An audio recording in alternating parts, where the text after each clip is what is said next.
di kanal Perspektif dengan Andre Vincent Wenas. Kali ini catatan saya menyikapi adanya perbedaan pendapat di antara kader partai dengan partainya sendiri, partai politik ya. Ya judulnya berbeda pendapat, proses suksesi parpol dan anti korupsi, substansi demokrasi. Begini.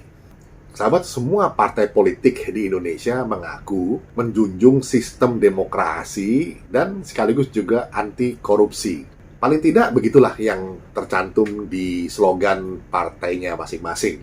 Tapi sahabat, pertanyaannya adalah apakah semua partai politik itu mengelola organisasinya sendiri, internal, dengan sistem demokrasi?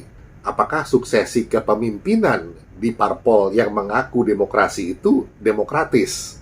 Atau malah lebih mirip monarki atau otoriter? Artinya menganut aliran trah atau mesti berdarah biru baru bisa jadi ketua umum partai politik itu. Apakah di internal parpol tersebut bisa dan boleh berbeda pendapat? Lalu apakah parpol tersebut tidak merekrut mantan koruptor sebagai kadernya? Nah, itulah contoh pertanyaan-pertanyaan kritis yang bisa kita ajukan. Dan ini problem yang mungkin tidak pernah disadari secara umum, sehingga tidak pernah dipikirkan bersama secara kritis pula. Kalau saja kita sebagai bangsa Indonesia bertekad untuk mendewasakan kehidupan demokrasi secara substansial di negeri ini, maka mulailah dengan memeriksa partai politik yang ada. Lantaran notabene partai politik merupakan instrumen paling penting dalam sistem demokrasi. Maka pertanyaan-pertanyaan tadi boleh kita ulang. Cobalah periksa sejenak apakah semua parpol itu mengelola organisasinya sendiri internal dengan sistem demokrasi. Apakah suksesi kepemimpinan di parpol yang mengaku demokrasi itu sendirinya demokratis? Atau malah lebih mirip monarki atau otoritarian?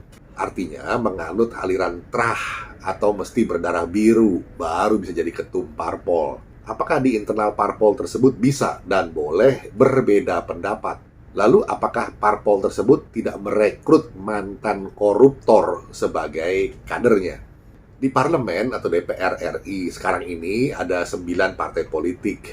PDIP, Golkar, Gerindra, Nasdem, Demokrat, PKB, PAN, PKS, dan P3. Maka partai politik mana yang sistem suksesinya demokratis dan tidak ala monarkis? Mana saja dari 9 parpol itu yang demokratis dan mana yang monarkis? Parpol mana yang tidak merekrut mantan koruptor? Itu penting. Kita ulangi lagi ya. Partai politik mana yang tidak merekrut mantan koruptor?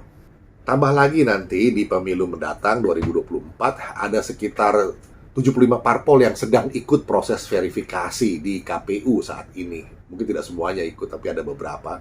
Cobalah analisa dengan pertanyaan-pertanyaan tadi. Atau mungkin mesti ditambah dengan partai politik mana yang merupakan pengejawantahan dari sebuah korporasi. Mana yang lebih bernuansa kapitalis ketimbang sosial demokratis. Nah sahabat, berbeda pendapat adalah realitas dalam jalan demokrasi. Ada dialektika, tesis, antitesis menuju sintesis.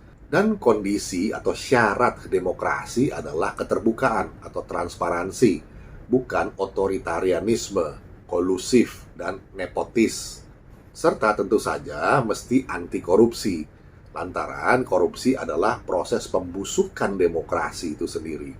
Ingat, koruptio itu artinya pembusukan. Dan demikian sekedar bekal pisau analisa atau semacam filter untuk menimbang-nimbang pilihan parpol nanti saat pemilu, agar kehidupan demokrasi kita betul-betul substansial, bukan sekedar pemanis bibir atau sloganisme semasa kampanye.